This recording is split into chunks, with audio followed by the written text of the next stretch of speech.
just nuclearproctologist.org. We're about on the spot I wanted to be this morning. Still a big groundswell coming in from the sea. We're going to need a westerly winds for another 3 or 4 or 5 days to beat that thing down.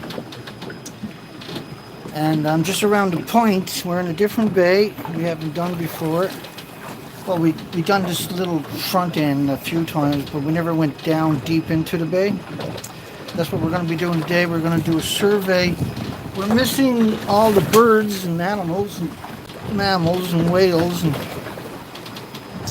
due to radioactive fallout. And the best thing for me to do is, because we have the ability to live stream, is to take you along for the ride. And when you look at these cliffs, you should see a whole lot of nesting migratory birds. There's usually 46 million migratory birds for millions of years would nest here along, groups of them. And you would expect to see several thousand birds just along this area right here. We're seeing nothing. There's no excrements on the cliffs. These are prime nesting grounds.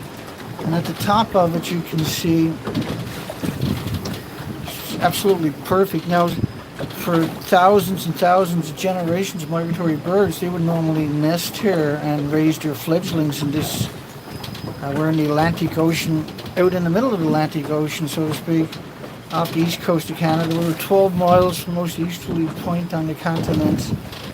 And so this is probably the best spot on the planet to research. And we've been doing this for 3 years on the east coast. We studied the Pacific Ocean for 6 years doing research expeditions. Yeah, good morning, Brian. Hey, Brian, am I streaming widescreen again this morning? Because it's impossible for me to tell until the video is uploaded, right? But we're got a new bay, a new day. It's still pretty rough. Once I get in here another half a mile, I'll be protected from the groundswell, I hope. That's the plan. Okay, cool. I'm streaming widescreen. And so I have to use a separate app because I'm using an Android operating system. And Apple systems will stream widescreen, but the Android... I think I got the kinks out of it now. That's my 3rd time, so I'm pretty happy. And we're still at the point out here. We got a long bay we haven't done before. We're going to go in. It's a pretty big bay. And so we're hoping... the tide is just starting to come up about 2 hours ago. And so the tide will be rising for another 2.5, 3 hours. And it's pretty dismal. We can't see any species. And we got this little outport right here, and we'll go around that corner pretty quick. But as you can see, I had to use the little Segway this morning because where I normally park the vehicle has been blocked off. They're going to paint that whole area, and the only parking spot was quite a ways away. Now I like having the Segway with me because if I go into these little towns, I can shoot around. And if it wasn't for that little Segway, I probably wouldn't be walking today the way I am, right? I had a long, difficult recovery.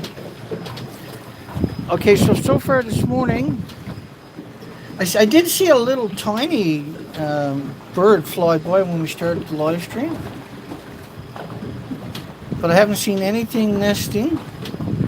This is as prime ground as it gets. This is prime as it gets. Just behind what's known as southerly rocks. And you would see the excrement on the cliffs. And so, because of the naysayers, anybody that's in the industry is going to come out and try to denigrate what we're doing. But the proper reply to these people is, well, I don't see you on a boat down there disproving what he's showing. And I'm showing it to you in video in real time. So there's no way anybody can misinterpret the documentation. The species are actually gone. Fukushima's causing an extinction level event. And it's not trickling, it's snowballing. It wiped out the Pacific coastline from Vancouver, British Columbia to Alaska and all the way down to Mexico. We got that confirmation from many different people going down there and showing the documentation of species have been eradicated. Now, we repeated these research expeditions year after year after year in the hopes that the species would come back. And you know, when I come out here each day, I hope that I run into millions of birds. Millions and millions of birds, and that will just absolutely be wonderful. But we're not seeing it. We have to have a conversation about pretending. Now, Fukushima's official story is that over the next 30 years, 2.2 grams of tritium will be released into the ocean. But if you look at the pictures of the reactors, they've lost millions and millions and millions of pounds each. And the equivalent of at least 30 to 50 reactor cores released into the environment. The official story, though, as of last week, was nothing got in the ocean, and over 30 or 40 years, they're going to release 2.2 grams. And that's insane that anybody would suggest that. When you look at the pictures, is obviously the reactor cores and the fuel pools are gone. I see 2 puffins, and I've been out here a couple of times right on this little area, but I haven't gone into the bay. And so the last time I was here, I seen around 15 puffins. Currently I think I see 2, and generally they're very, or 3 actually now, but they're very shy. You can normally not even get this close to a puffin, and you probably can't see them.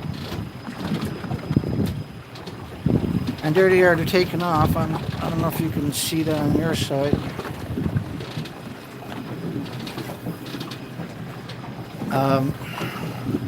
So that's 3 birds. You should see about 3,000 by now. There's no excrements on the cliffs, which means there is one bird up there in the middle of the cliff.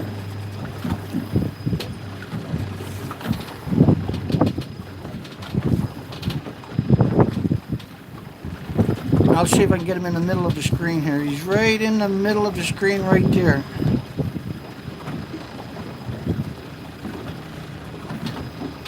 But you're not seeing any excrement anyway. Hi everybody.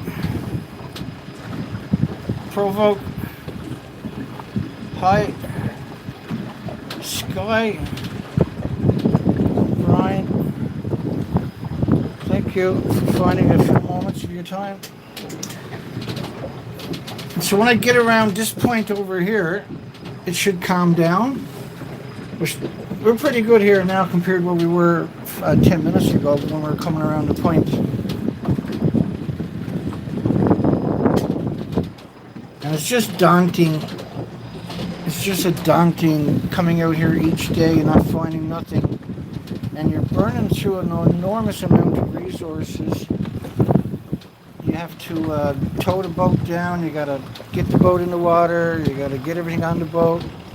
You got to park the vehicles, and you got to get it to the bays. You're burning a lot of fuel, a lot of wear and tear on the body now. Because just jacking the trailer up in the morning and hooking it up is a nightmare, and then taking it off the truck when I get home and getting it blocked up. It's actually that's the hardest part of the job in one way, because you got to do it manually, right?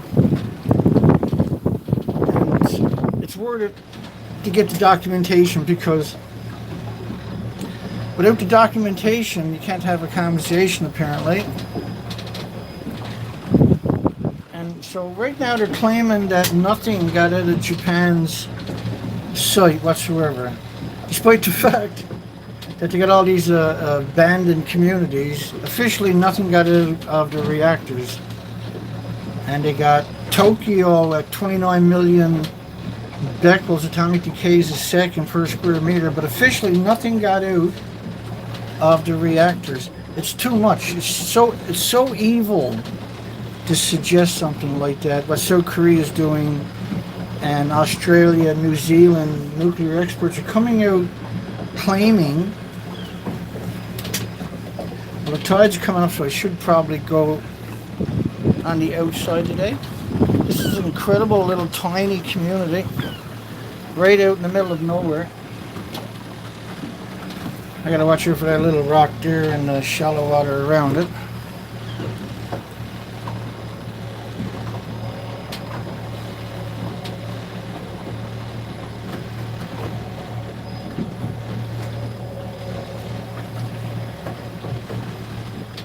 Yeah, I'll probably get a better signal when I get around the corner here.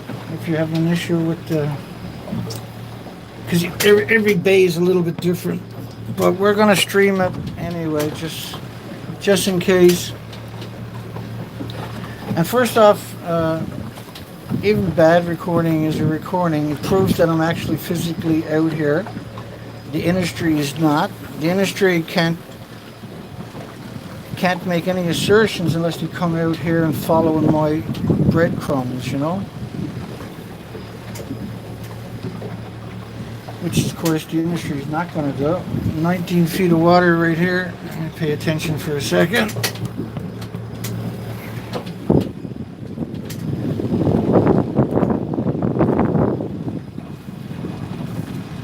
Now, my phone is showing a good bandwidth, a good connection. If the sun would come out, I'm sure the video will be a little bit better. And so even if the video is not good, hopefully you can hear the audio there. I'll talk everybody through it. There is a few nesting gulls up there on that island. Up there on that island. See, 1, 2, 3, 4, 5, 6, 7. Should be 7,000 right along here. We're going to go right in there along the shoreline. Maybe we'll get a better... Basically, the live stream is to prove that I'm out here doing the research in real time. And because the industry likes to deny that anybody's doing the research. And so one of the ways to beat that narrative... Yeah, and we don't know what YouTube is doing to the video, that's for sure. And YouTube is pro-nuclear. They've donated a lot of money to the fusion and small modular reactor fables. And so they're 100% pro-nuclear. I'll try to get in closer to the rocks. We're looking for nesting birds. We're also looking for any birds in the ocean. And that gull on the rock there is a young saddleback. Probably a year old or 2 years old or something. And they'll stay black until they're a couple years old. So when you see that... and it wasn't that long ago that the traditional young saddlebacks were considered food for... population, not all the time, but they would regulate instead of having well, you know, and so you can see how rugged this part of the coastline is, so that it's all that wave action means all kinds of oxygen, and it means a rich environment, right? But we're exposed. You can probably see the ground swells coming and going if I can keep the camera. And the ground swells are not super fast, they're pretty far apart, but it still creates turmoil. So we should be hit away from that in about 5 minutes, hopefully. Just got to pay attention where I'm going, because there's a couple little tricky spots there you got to watch out for.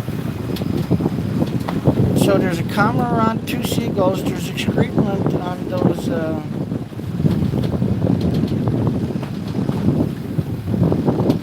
Excrement on those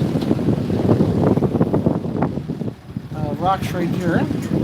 This is prime stuff right here. But in this bay coming up, which is an actual big bay, which is a pretty big bay,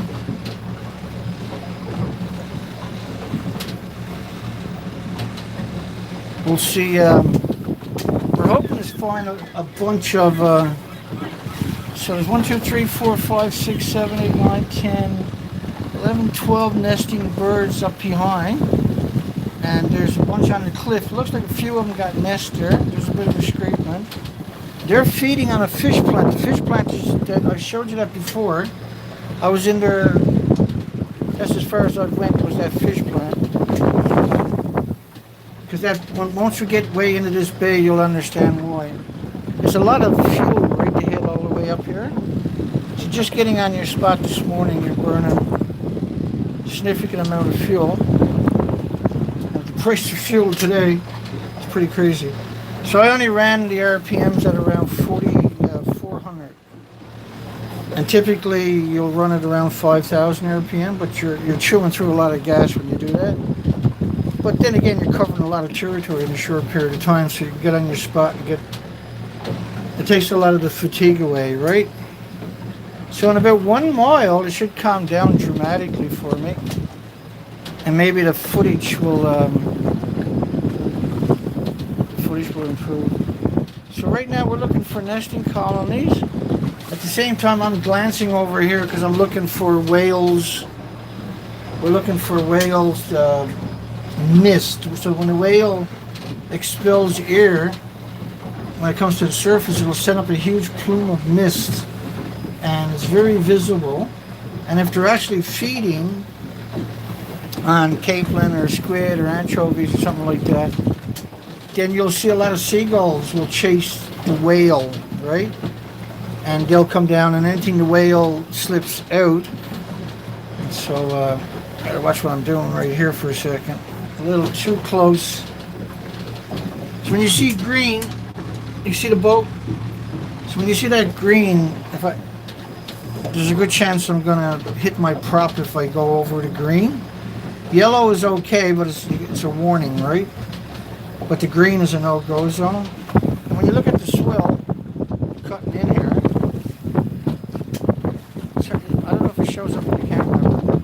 There's pretty good swell coming in. Long, slow, hard rollers. They're big, very powerful rollers. And so when you hit the coastline, they break apart, and then that comes back out to where we're onto. And that creates this kind of slop along the coastline, so the boat is always perpetually in motion. And I noticed last night all my joints, there's another puff. I noticed last night all my joints were just aching once I got home. It never stopped all the way up until I went to bed. I felt okay this morning though when I woke up. I wasn't like, I didn't have to stretch out the joints. And so once I get another half a mile or half a kilometer, most of the wind should disappear, and we're right out at the point, right? At least that's what it looks like up ahead. We'll get there. So this is an incredible little spot, this coastline right here. Very, very rugged. We're not worried about this particular spot because there's a community here. But they're not going to be climbing around on these cliffs, right? So the birds will still nest here. And they've nested here for many generations. Many generations.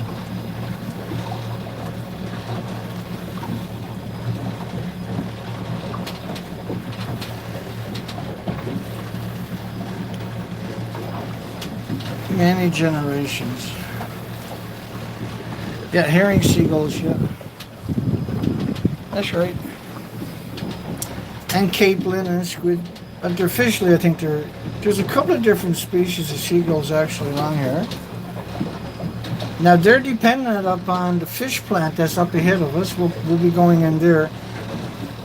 They're dependent upon the fish plant to raise their fledglings because you won't see, and this is day 9 of these research expeditions, and we've never seen seagulls feeding in the ocean. Except for yesterday, we seen seagulls at the Suich up there in a different bay. And this is our first time in this bay once we get inside, right? The fish plant is on just on the other side here. We're getting pretty close to them. And we'll go in there, you'll see probably 1,000 seagulls. Seagulls right now, they're raising their fledglings.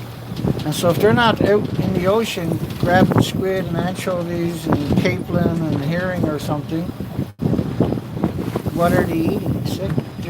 What are they feeding the fledglings? So they're feeding their fledglings.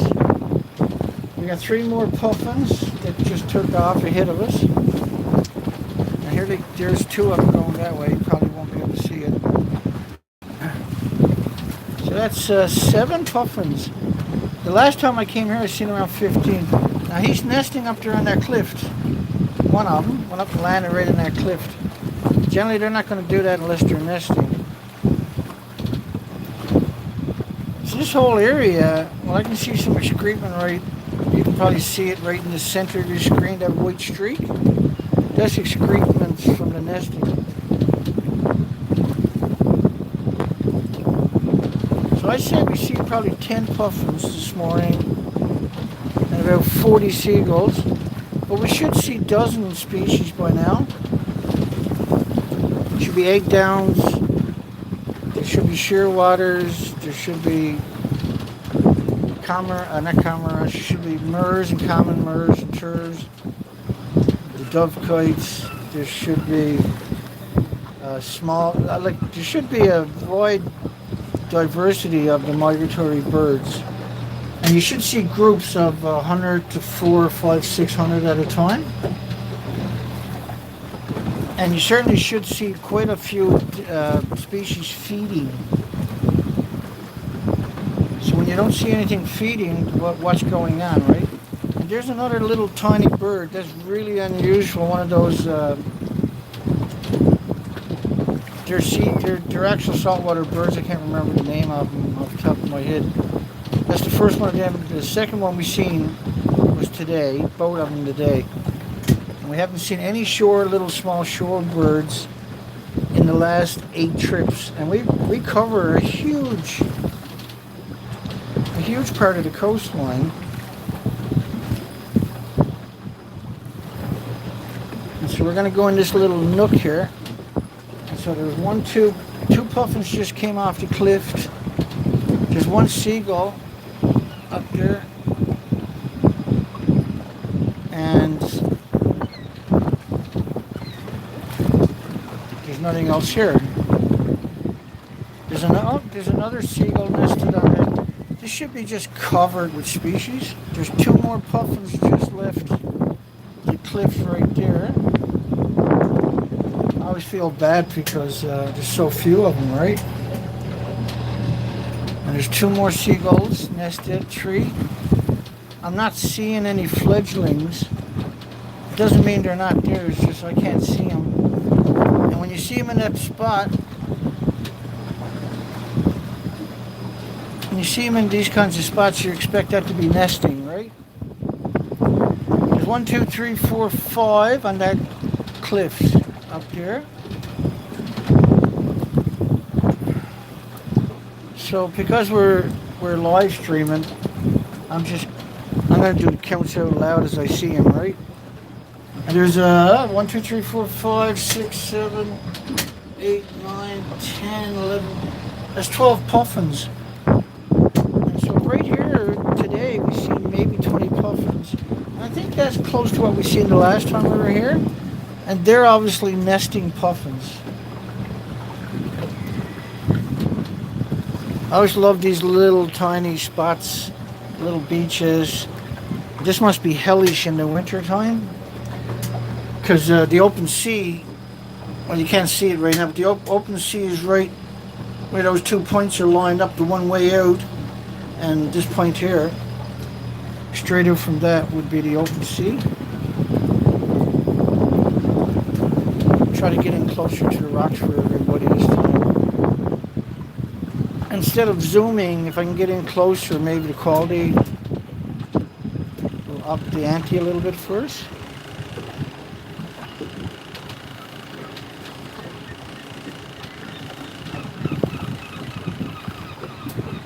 I love the sound of seagulls because it's so rare to hear them, right? We're cutting the rug out here. You can see how close we actually are when you look down.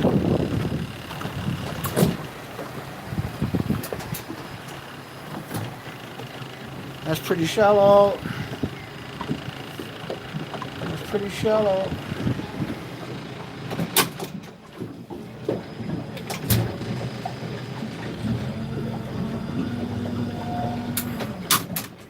I freaked out my sounder. My sounder's not working now.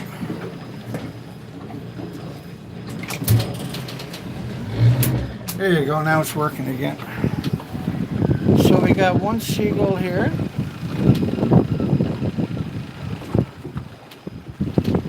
We got it says 30 feet, but it looks a lot shallower. 27 feet.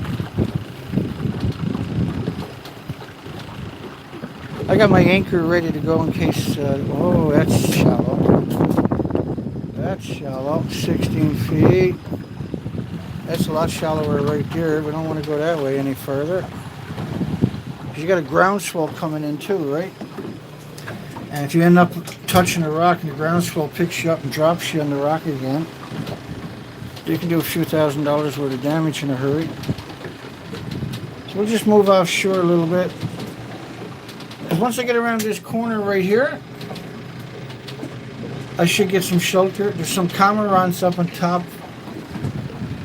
of that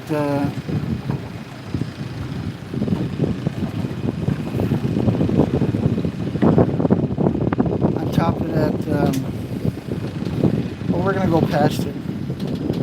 I'm just being a little extra cautious here for a minute because that groundswell is actually bigger than yesterday's groundswell, and the wind's been blowing from the west for 3 days. And so offshore, obviously, the winds can be different, right? And it's pushing in this groundswell. These groundswells is where you get into trouble, because like you say, if you land on a rock, the groundswell picks you up and drops you on it again. It's pretty easy to tear the motor off the back of the boat with all that weight, right? And because it scrubbed you across the rock, and just rip everything off the back of your boat on you. So we expect to see some excrement here. We seen it here last time we were here. There's a whale. We got a whale. We got a whale. And he's moving slow. So hopefully he's feeding. Now he's headed my way. We're going to go over there and see if we can spot him. And there's another 10 puffins. They could be the same one, but we'll count them as separate. That was excellent. We've seen a whale. Now we got to get another look at him. And he's where your camera is pointed right now, in the center. That's basically where we've seen him. And so stand by. We might get ourselves a whale to play hide and seek with for a while. We're gonna go way in this bay and look for more whales. And that whale was a different color than the whale we seen the other day. And it's not that deep over it. Well, I guess it is. I don't see any birds feeding though when he came to the surface. And there's a few seagulls here, so there's no reason. We're gonna move it to the bow for a few minutes. I'm gonna turn the engine off.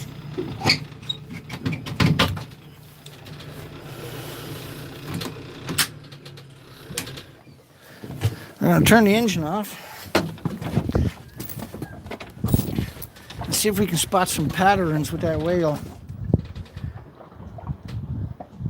And this is the best way for me to hear the whale, is just shut the engine off and hang out for a bit.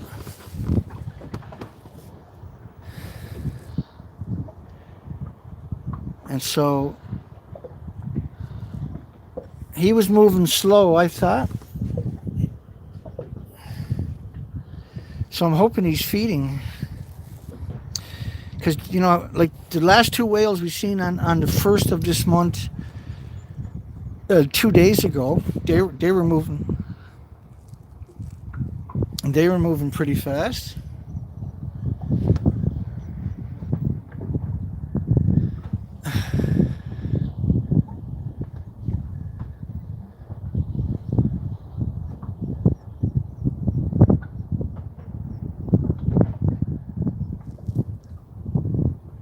So we should hear the whale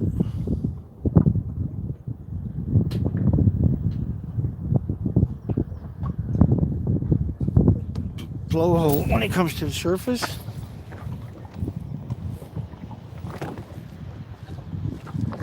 Now he was kind of going the way I'm moving the camera right now.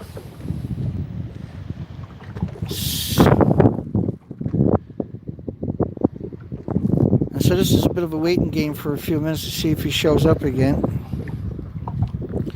How's the audio? Am I getting a lot of wind in the audio, I wonder?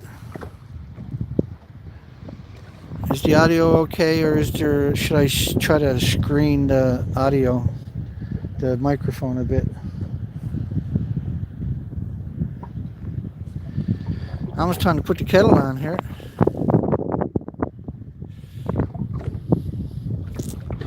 Now once I get halfway into the bay, it'll be completely flat calm.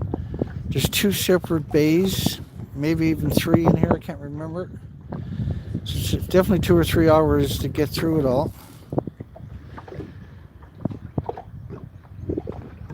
And we're already 30 minutes into this stream. That's pretty weird. We should have seen the whale again by now. And it basically means there's only one whale, which is, you would expect, because this is the migratory route, you expect to see more than one. This whale was kind of a greenish gray. And it was a little bit too far for me to tell you any details.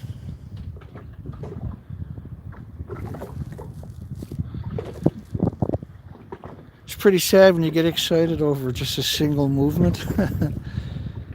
There should be so much going on here, I shouldn't be able to keep up with it, right?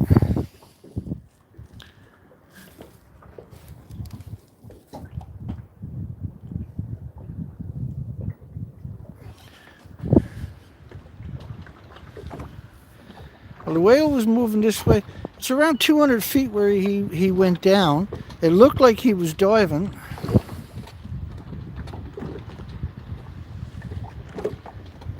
And I figured if I turn the engine off, I can hear him, but it might encourage him not to avoid me.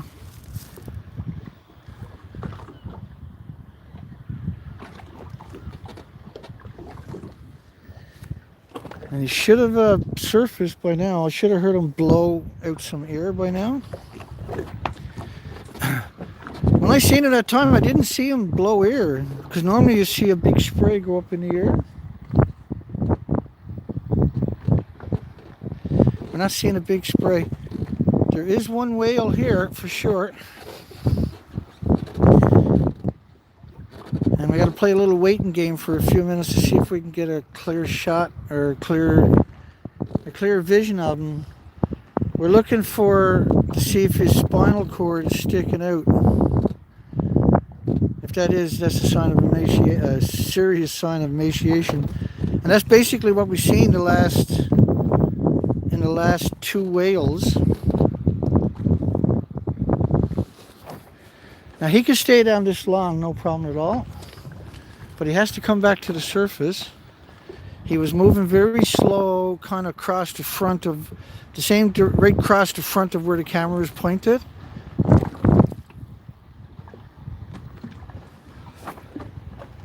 And I got a great vantage point for seeing anything.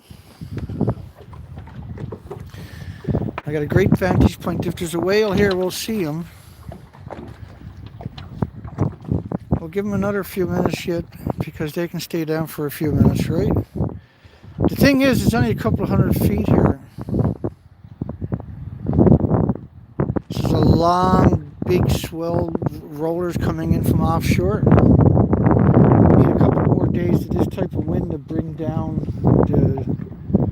because summer just officially started, but we need another week or two before we get into full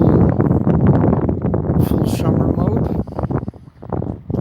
And what that basically is like yesterday was 88 degrees Fahrenheit, around 31 degrees or so Celsius. And today is supposed to be the same thing. And once summer starts, we should get that for about 3 months. But we should get a lull in the wind too. So I'm not seeing that whale back to the surface. I'm not hearing him. I shut down the boat right away so I wouldn't disturb him. And he surfed right over there, and he was kind of coming across the camera this way.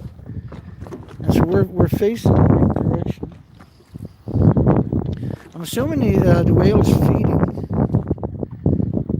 because we haven't seen. It wasn't like the other whales where they were moving super fast 2 days ago, and on the first of this month we saw. They were fast. And I've rarely seen whales move that fast before. I don't actually remember seeing whales move that fast before. It's not that they don't do it, it's just...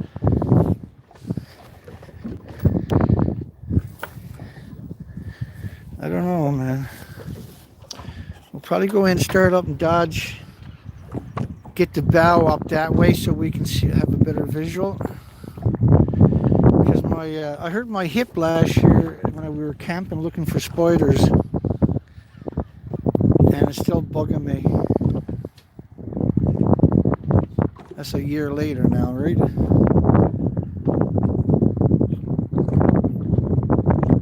Old age is catching up. Where the hell did the wheel go?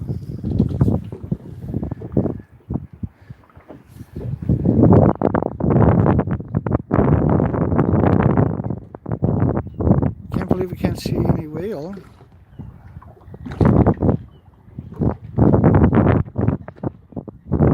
But that's what I'm doing. It's a waiting game. I have to do this all the time. We just happen to be live right now, right? Okay, so we're going to move the boat, bring the bow around, and keep an eye on that area for another little tiny bit. Keep the eye on that for another little tiny bit.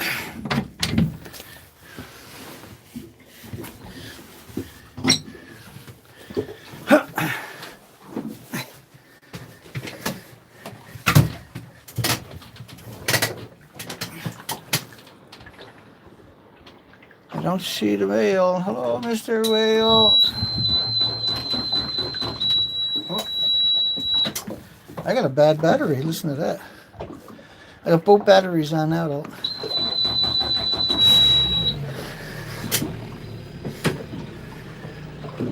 I got both batteries on.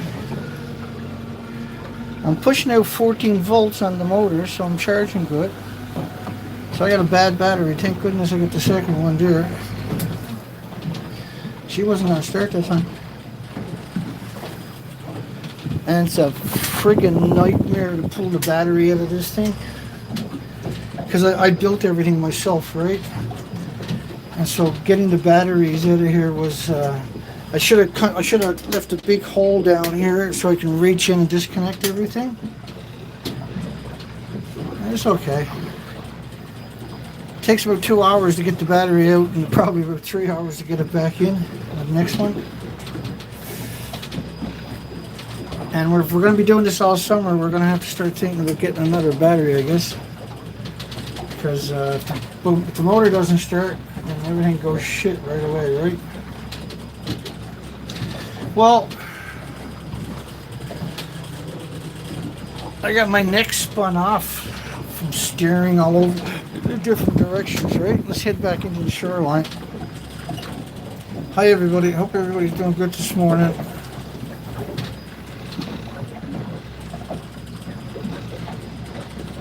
Audio is good, thank you, Sky. I was all caught up in the moment there, forgot. I was just worried about, because there's a little bit of a breeze, was that causing an issue with the cell phones? Because we're streaming on a cell phone, obviously. Man, it would be so nice to see that whale one more time, at least. Well, normally you just hang out and watch them dozens of times, right? I'll be happy just to see it one more time, see if I can identify it. See if I like to see the lower part of it to see if it's skinny, if it's emaciated or not. Hopefully it's really healthy. We're coming up to the fish plant in a few minutes here, probably another 5 minutes. We should see like 1,000 seagulls in there. We're gonna just keep going all the way up into the bay, I guess. And just leave the whale alone. I don't want to bother him. I like to see him again though. So right ahead of me is where the whale popped up. And so when you're looking at these cliffs, you expect to see a lot of excrement, and you can see it right there on that cliff. That's all excrement from nesting birds, but they're feeding on the fish plant. They're using the fish plant to raise their fledglings. Gotta keep looking for that whale. Whales don't just disappear. And he was moving at the right speed.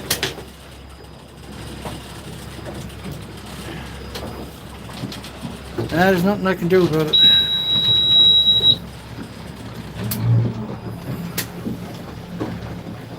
Let's keep going. We got a long day ahead of us. We got a lot to get done. I want to cover a bit of territory while I'm live streaming. So, if you're not familiar with this topic, my playlist at the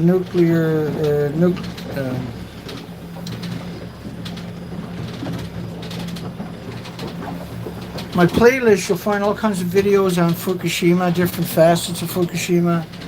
There's tons of videos on the tanks where I go through a decade plus of documentation and show you how they're lying to you with the actual documentation so you can be educated and articulate it yourself, right? And we put an absurd, a ridiculous amount of resources into all of this over the years. And I do 5 shows a week. I'll actually be doing a live show tonight on Rumble. Those shows are basically 35 to 40 minutes long. And tonight I'll be doing another one. We're going to try to do 4 shows a month on Rumble at least. And so this is basically doing a show too, what we're doing right now, right? It's like a 1 hour stream is definitely a show. It's very, very, it's very clean sunshine coming down now, so if there's anything we should be able to spot it. We got a little group of puffins ahead of us. Little group of puffins hanging out ahead of us, and they keep moving forward. The puffins are notorious shy, right? I don't see the whale surfing anywhere. I don't see the whale surfing.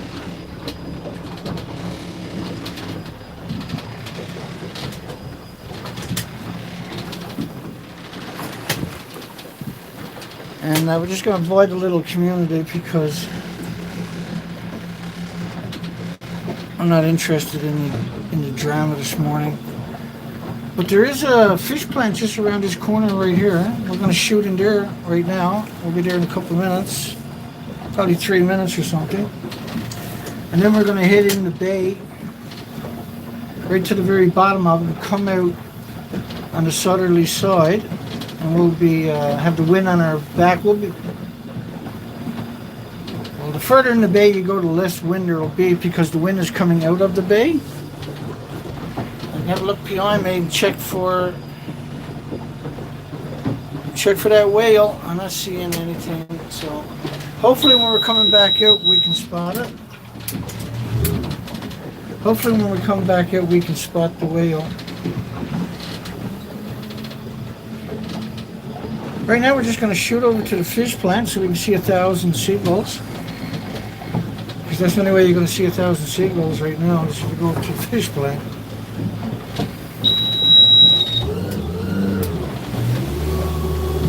Let's go over to the fish plant. And so this morning, when my motor would screw up, I would have to change the tilt, and then the motor would pick up speed, no problem again. And if, depending on, so it said my tilt sensor must be screwed up. That's okay, we'll deal with it. I don't really give a shit, man. As long as I get the research in, I'm pretty happy. I'm heartbroken that nobody else is doing the research. But when you go through all of these areas and cover all this coastline, you don't see any of the migratory birds. You're not going to see, you look up the sky, you're not going to see any flocks of birds whatsoever for the last couple of years. But now it's even more pronounced. There's literally nothing. And we're supposed to get 46 million birds here a year. Migratory, this is the biggest migratory seabird. Come on, stop that. This is the biggest migratory seabird spot on the planet. Where around 46 million birds come through here each year.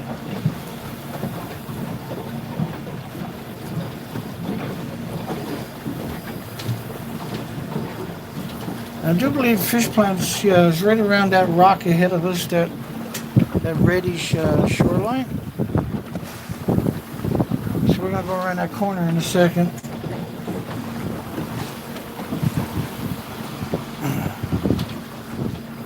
So unreal not to see any species. And so I think total species is now 6.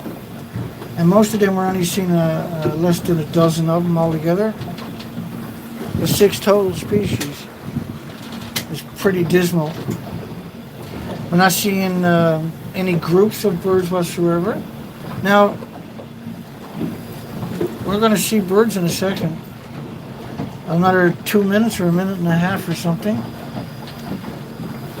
There's a puffin. Now, puffins notoriously won't let you get that close to them. I don't know if you can see the little bugger. But hang on to your horses. You're about to see around 1,000 seagulls in a minute. We're just about to come around that corner. And there's a cormorant. He's got a fish in his mouth. He's got a fish in his mouth. He's doing a bit of panicking. I'm not sure what he's eating. Oh, he ate it. I think it was a capelin. He wasn't fussy about me. And you can see the cormorants up on top of that hill or cliff with his wings open. There's a couple of them drying off. Cormorants are one of the few birds you'll see do that. They're actually, they can dive deep, right? But the seagulls can't. Okay, here we go. Let me zoom back out.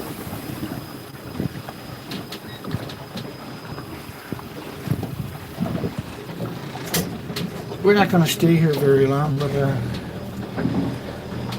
I'm looking forward to getting halfway in the bay, get a little break from all the bumping. So the cormorants don't belong here. They're not indigenous.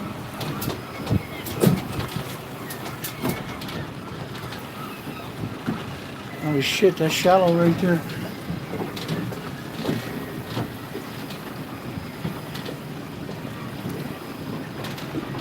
What you can see now is probably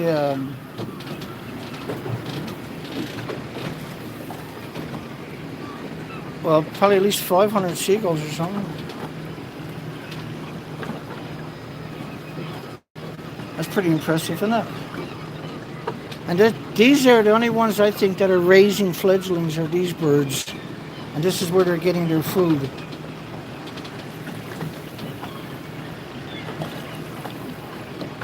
So they're processing crab right there today.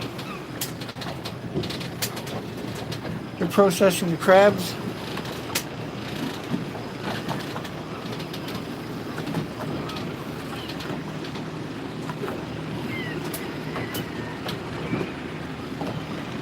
Processing the crab.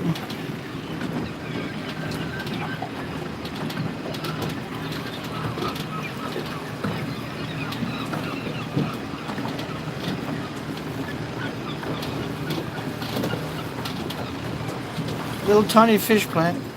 And they're mostly dealing with the bigger boats, the big seiners and that are converted over to crab. We're going to keep rolling inside, but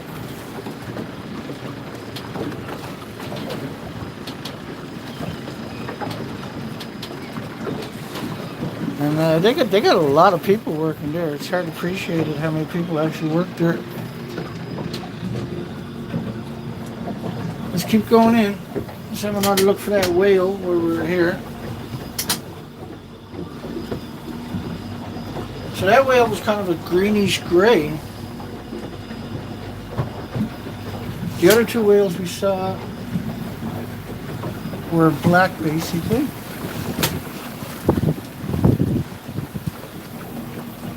So we're right in the community. We'll be past this in a few moments here. That's where the fish plant is too, right? But these are really tiny communities. These are spread out. A little community here, a little community there. A lot of this up ahead won't have any buildings whatsoever. So there's a wharf up right here. You can see the rocks, maybe. See those rocks up here? That's a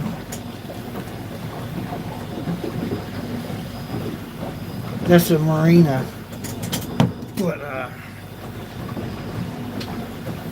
you're not going to see it. I doubt hardly I'll see a single boat today.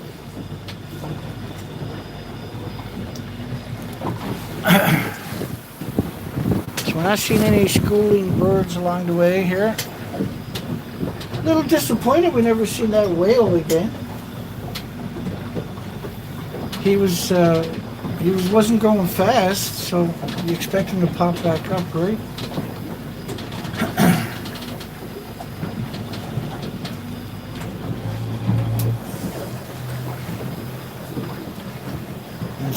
I might have to change my gas tanks over soon. I should be okay for another half an hour though. We're not burning a lot of gas at this speed, obviously. So we done 7 hours out here yesterday. 7 hours. And the day before I think was 5 hours. And the day before that I think was 5 hours.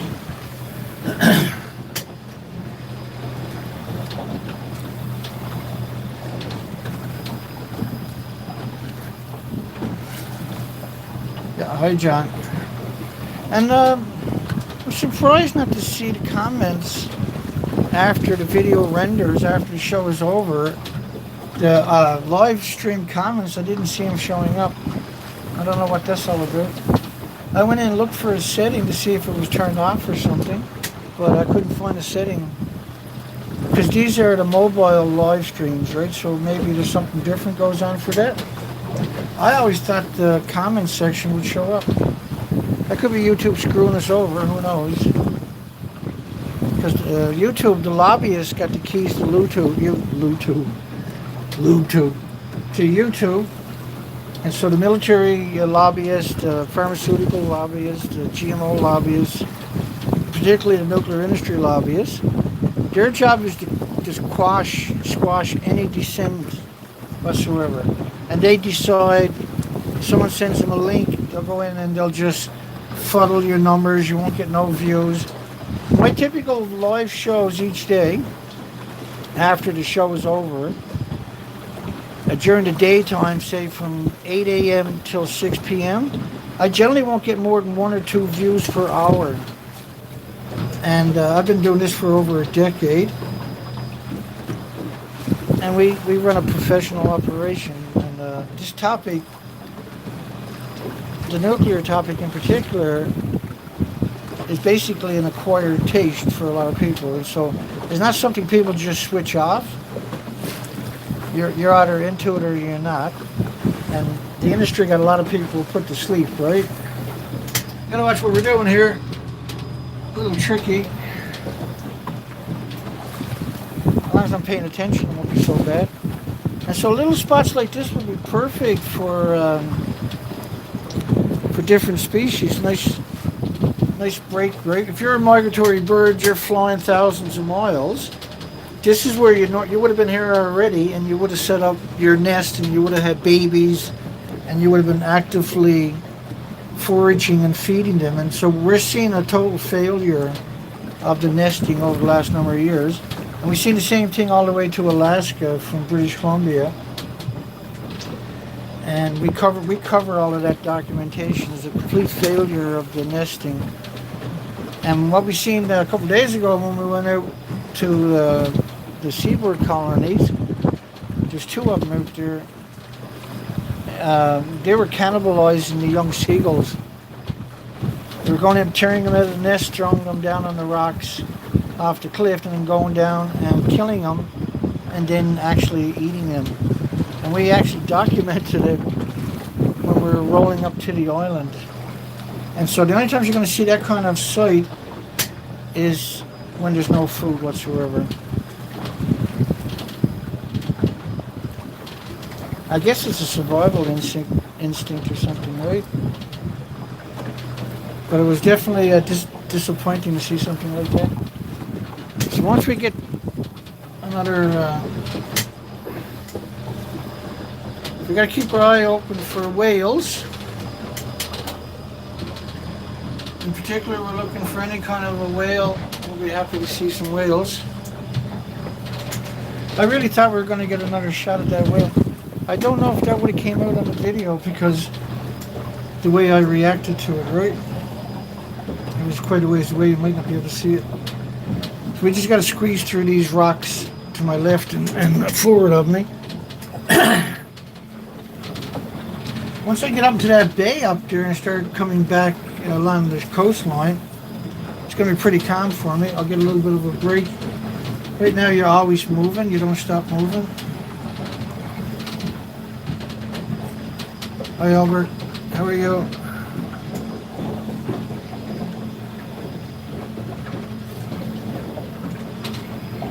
Yeah, no sticky hearts for the comments. Yeah, because the cell phone, maybe, I don't know. We're almost got through the little gap I was worried about. Everything looks good. So you got a couple of seagulls on the rocks, 3 young saddlebacks. They're a couple of years old at best. No other species. All we're seeing is the same species. We're seeing a few puffins, a few cormorants, and a few seagulls. Yesterday, after the live show, I did see 3 seagulls. I got pictures, we'll show them on Sunday. And a seal. We never seen very much, right, obviously, but if you cut the live stream, you would know that. That's what I mean by that. So you're right out in the middle of the Atlantic, in the middle of the migratory runs. You're in prime season for all the feeder fish, for all the capelin and squid and anchovies and herring and mackerel. There should be this incredible diversity. There should be just thousands. Like a bay like this should have a minimum of 5,000 to 10,000 birds in it. And because this happens in increments over the last 12 years, the food chain gets destroyed and slowly the birds stop reproducing, don't make it to their destination, and we've recorded them being found all along the migratory route, showing up in emaciated.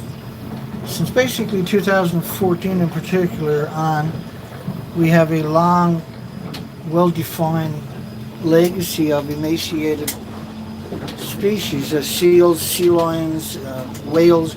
Now when you see emaciated whales, it means typically it went 6,000 to 10,000 miles and couldn't find any food, and that's where, when we see it, then it's emaciated, right? I'm glad the sun is shining. I'm glad the sun is shining. That's a bit of a bonus.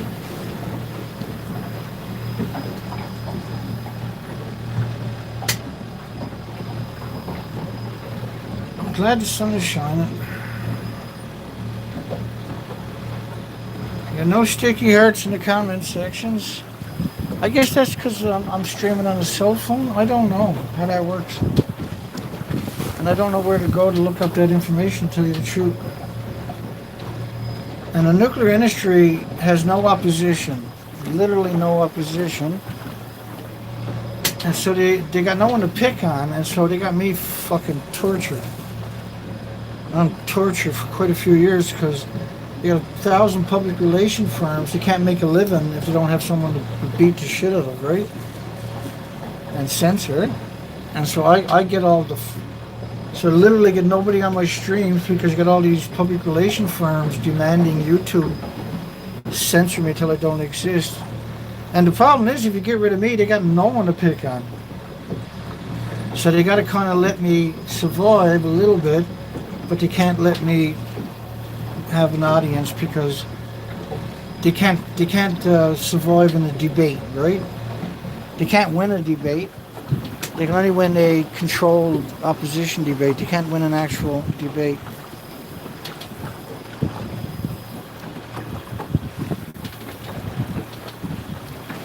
What is amazing though is that we're able to stream it in real time. And so there can be no way, zero possibility that anybody can say that there's species here, or that they're nesting or anything else, or that there's a diversity or something like that. And the tidal zones, the tide is only like a little over halfway up, and there's nothing in there. And yesterday was really strange because I seen a seagull eating a starfish. When I was putting the boat in the water, he was on the pier with a starfish. And he was having a hell of a time trying to get it to come apart, right? Now, I got some pictures from one of the seagull colonies. I noticed a bunch of round spots on a rock, and when I zoomed in on it and went and looked at it last night, there's probably around 25 or 30 sea urchins in this one spot that a seagull was able to get to and drop and break open.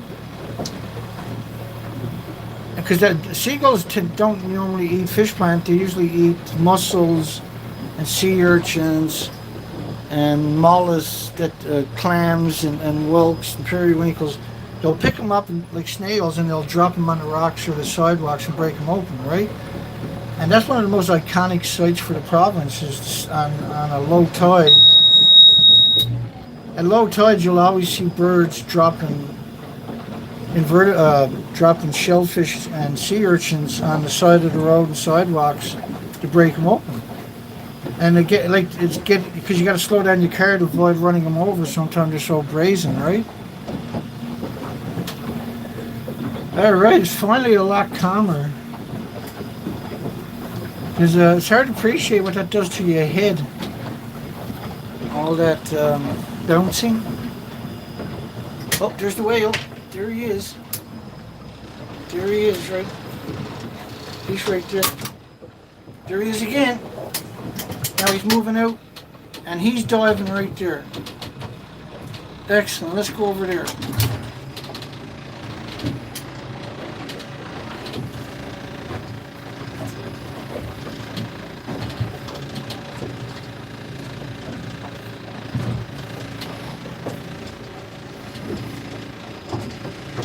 That's excellent. So we just seen them twice.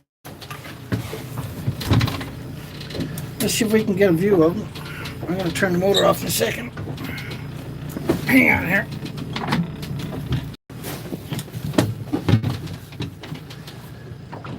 I just want to get up to where he was.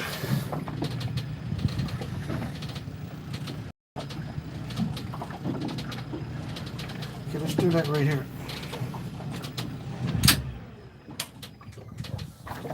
That was awesome. So we got a whale right here somewhere.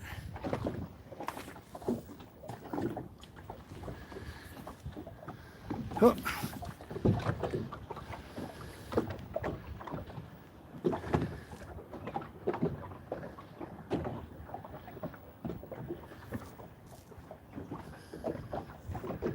So he was diving about 100 feet ahead of me.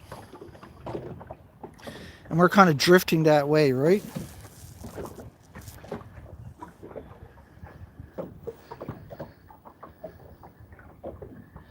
I didn't see him blow his... Normally they're easy to spot because they're they blow a lot of mist up into the air and it stands out, eh? Because the sun, with the sun hitting it, it'll reflect really. It'll really stand out for you, particularly when there's nothing else out here.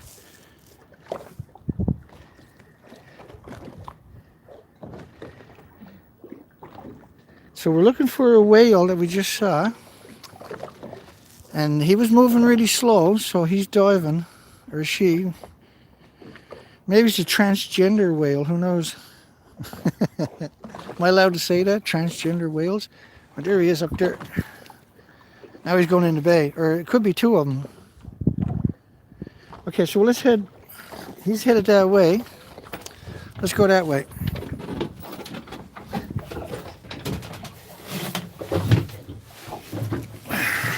Let's go that way. See if we can find him. I should be able to. I should be able to leave that open.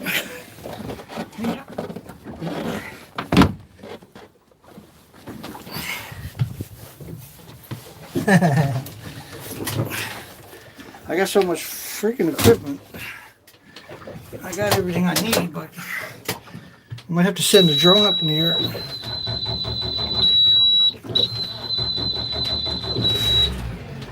We might have to send a drone up in the air. Might be the only way we can get a shot of him.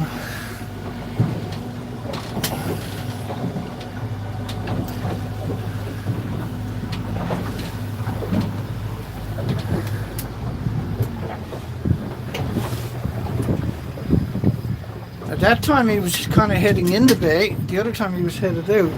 So that could be two different whales.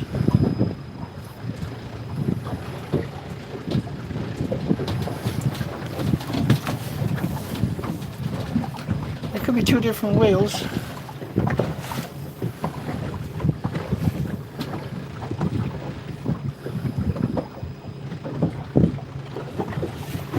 So he wasn't bringing food to the surface with him, because otherwise you would have seen all the seagulls diving in trying to get their hands on something, right?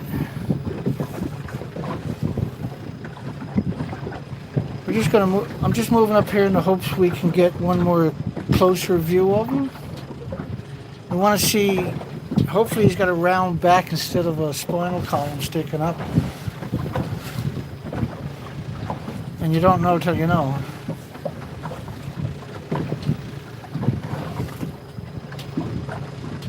The problem with a whale, of course, is they can hold their breath for a long time and they can cover a long distance. So once I move up here a little bit more, I'm going to stop the boat again and see if I can spot him. If I don't spot them, then we'll just keep going in the bay and on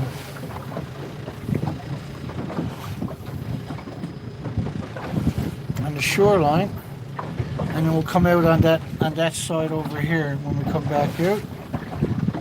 And when we're coming back out, we'll have the wind on our back.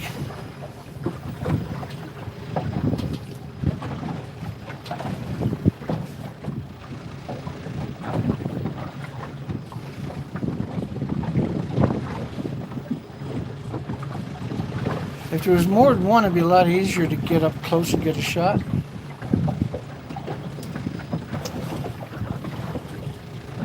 So we've seen him 4 times. And he made 2, it could have been 2 whales because we've seen 2 breaches over here that time. I'm thinking I should shut the engine off about right here, and we'll go give it a few minutes and see if we can spot him or hear him. They were traveling this way, but they were moving slow.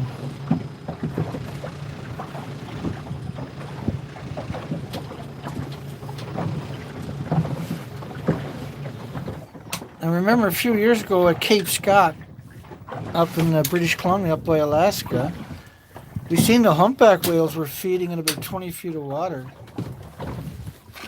And I don't know if I've ever seen humpback or any whales do that before. So we're looking for, my apologies, we're looking for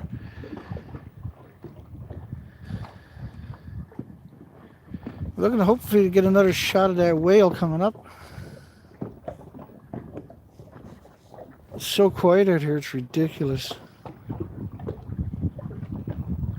Because there's no boats out here to bother the birds. You think there'd be just endless birds. And in the middle of a migratory route, you would expect to see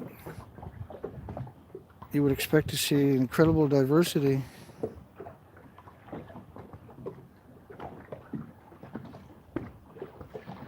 Yeah, the video quality's a bit better out here because we're close to that community, right? I would imagine that's why. I'm looking for the whale. Whale, whale, whale. Where's the whale? He's not in the boat there. Anybody's showing the boat for? Just trying to spice up the video a little bit.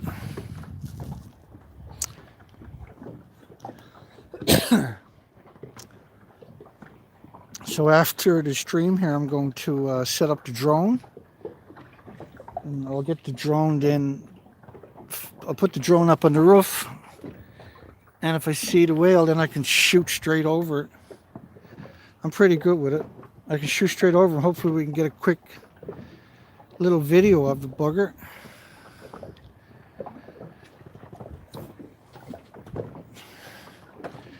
It'd be nice if there was a few whales here because you have a better chance of getting a view of one up close, right? When it's just one by himself, and this one's moving a lot. Now he was moving in this direction, so I'm kind of focused on that direction, thinking that. But originally he was going that way. Now he's. So it could be two whales, right? Or it could be even three whales. Because we've kind of seen two breaches really close back to back. Which is not unusual for a whale to do it a couple times in a row, but it kind of looked like they were offset, so it could have been two.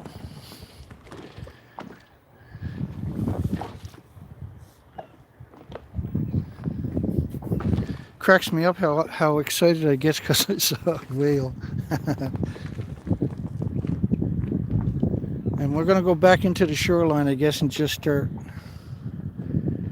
I'll keep an eye out for him on the way out. We've been streaming for a while, haven't we? Holy shit, I forgot about that. That's an hour and 12 minutes or something. Well, I think since we went this long, I might as well go for another 10 minutes or so. I forgot to bring the charger with me to charge up the cell phone. So 1 hour live streaming is typically 50% of my battery. So if I stream for an hour and a half or hour and 20 minutes, because I need that phone to run the drone. So I'm not seeing anything. I'm not seeing anything.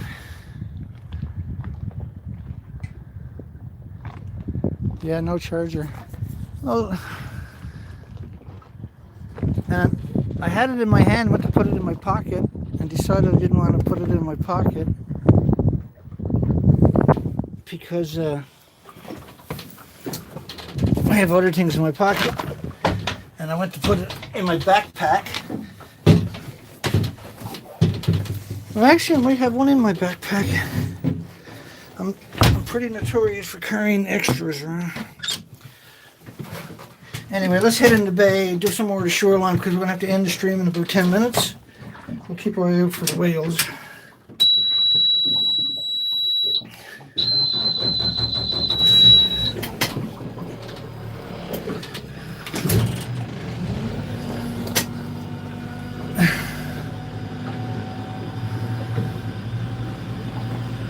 I'm always a little shocked there's nobody out on the ocean. Beautiful out there. It'd be a lot nicer if there's a couple more whales or a flock of birds. I can't believe we haven't seen a flock of birds in this is day 9 of the Fukushima marine research expeditions. So we've been doing these for what, a decade I guess now? My site was 10 years old this year. Nuclearproctologist.org,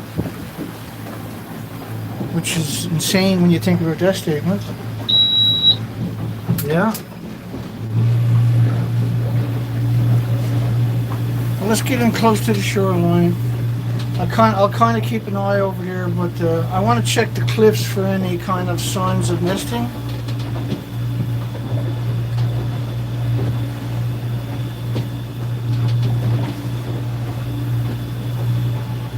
Okay, well, we're almost into the shoreline here now. We'll just we'll get another 10 minutes in, I guess, and then I'll stop the stream. And Pro Nuclear said he stopped the stream because there was a million birds in front of him. He didn't want you to see him. He wanted to chase him away before he started the live stream.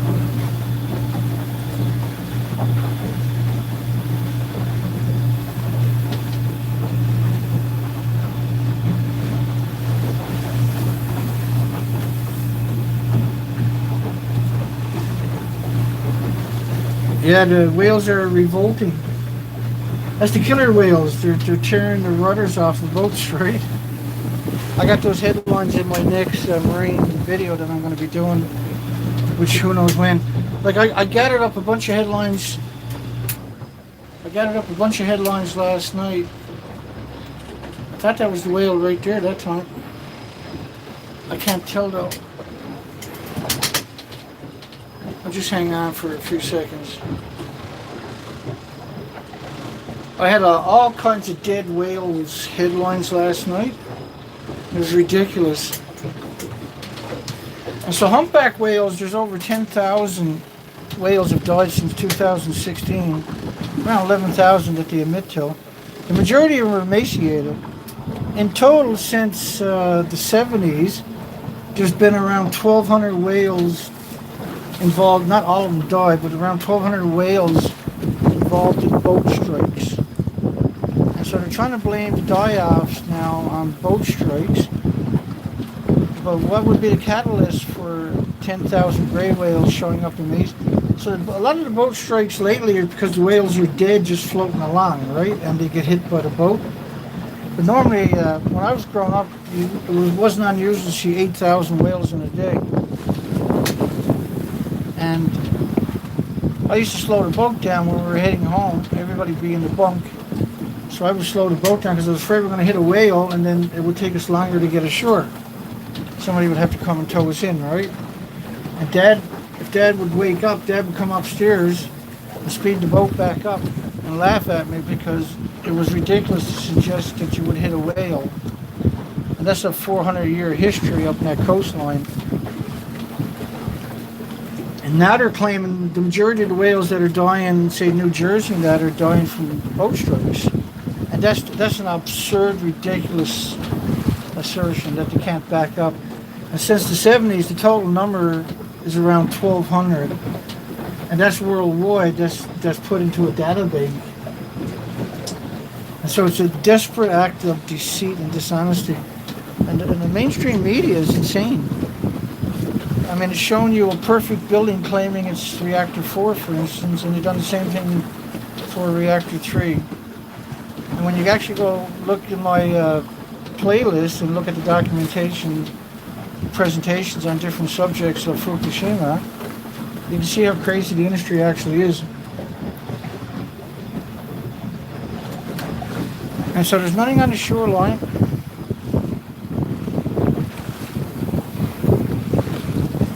Nice strong breeze here today, isn't it? And they're calling for that for another couple of days too.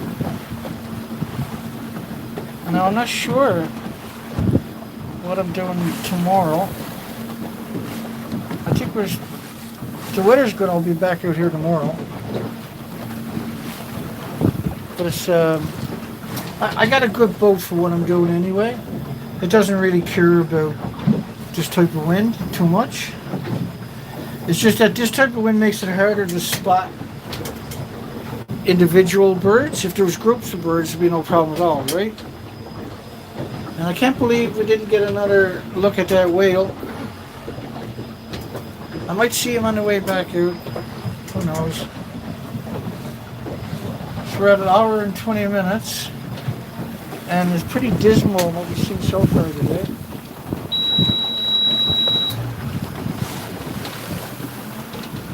It's pretty dismal what we've seen so far today.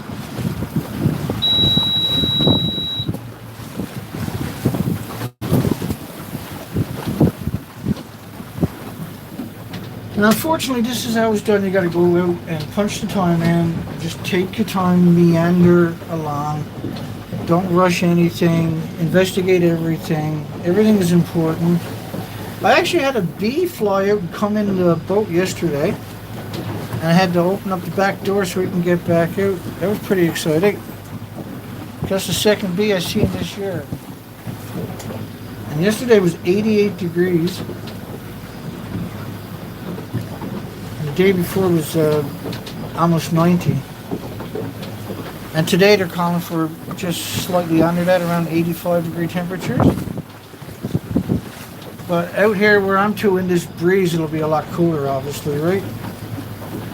But in another couple of weeks, when we get full into summer, it's going to be sweltering hot out here doing this. And that's okay. I desperately want to see a couple of hundred birds in a group, just to give me a little bit of hope. And so we're going to go all the way up this bottom of the bay, and I'm not going to be streaming it, but this is where I'm going today. I'm going to do this whole bay, and then I'm going to go over, and there's another bay over there. We're going to go in and do that, and then we're also going to do that whole shoreline, just dead slow, and record. We're looking for nesting in particular, fledglings. We're looking for any kind of breeding colonies, and we're looking for any kind of diversity. But I'm going to have to get off the stream here in another couple of minutes, another 3 or 4 minutes. Try to get another 3 or 4 minutes in. I don't want to kill the battery on the phone, and I didn't bring a charger, unfortunately.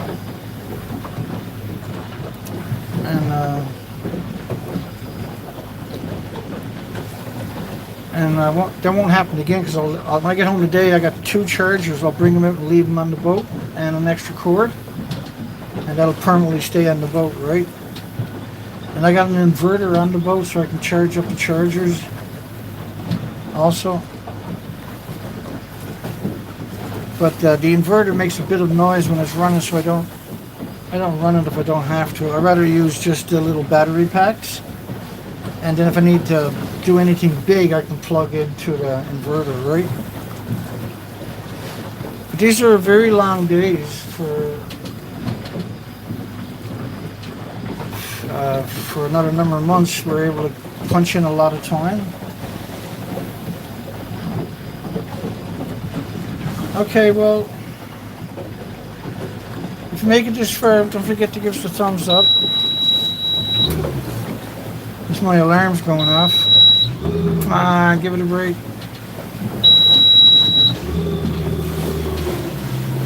Stop being so hard to get along with, alarm. Because normally I got to reset it. Nothing I can do about it. I can't afford to fix everything. I can't even afford to fix anything right now. All our money's going to get consumed in launching the boat and burning gas. This for quite a while. I'm super happy we got 9 days in, and we're going to get tomorrow in by the look of it too. And so the documentation doesn't lie. The documentation is very, very crystal clear. There's no breeding colonies anywhere along this coastlines. There's a couple of small ones of seagulls for the residential breeding colonies, but they mostly eat French fries and at the fish plant, so they're not really in the bigger scope of things.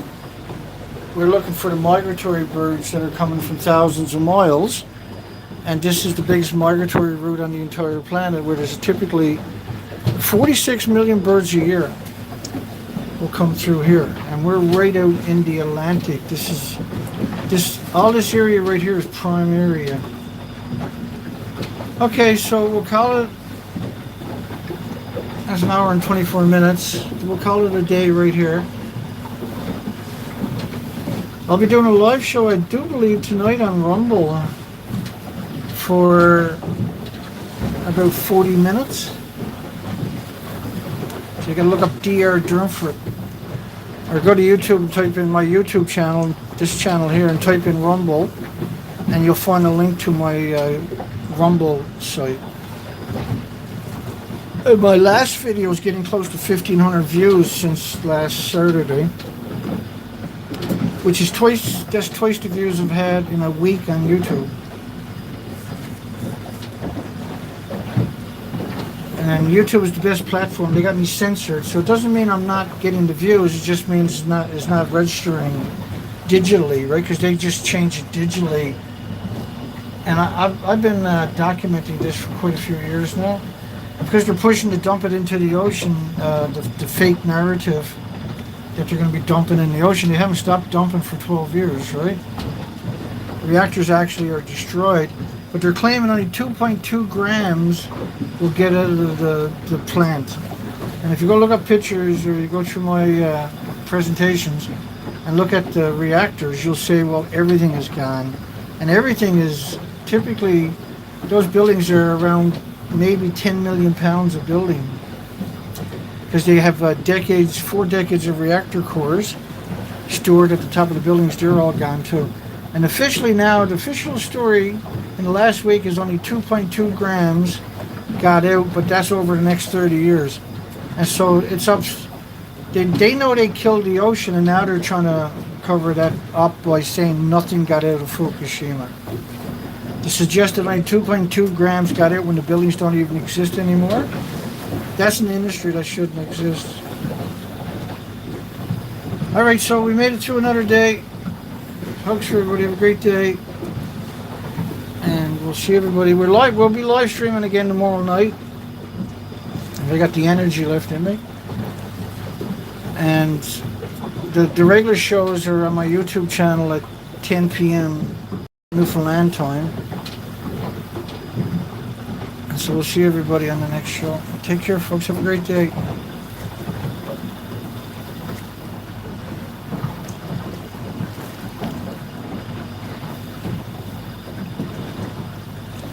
Yeah, I haven't replaced the wiper, Albert. I forgot to do it yesterday. I just tore off that little strip that was hanging there. That looked pretty rough. Okay, I'm gone. Have a great day, folks. And by the way, folks, this costs a fortune, so please consider donating. Links should be in the bottom of the description to donate. And if people don't donate, how the hell am I supposed to get out here and do the research? And if I don't do it, that means there's nobody on the entire planet doing it. And so now is the time. I got lots of stuff that's broken down. We got problems with the truck. We got problems with the trailer. Problems with the outboard motor. And I'm still there trying to do the research. And it's not fair. It's unimaginably not fair that I have to do this and risk my life the way I'm risking it. It's simply not fair.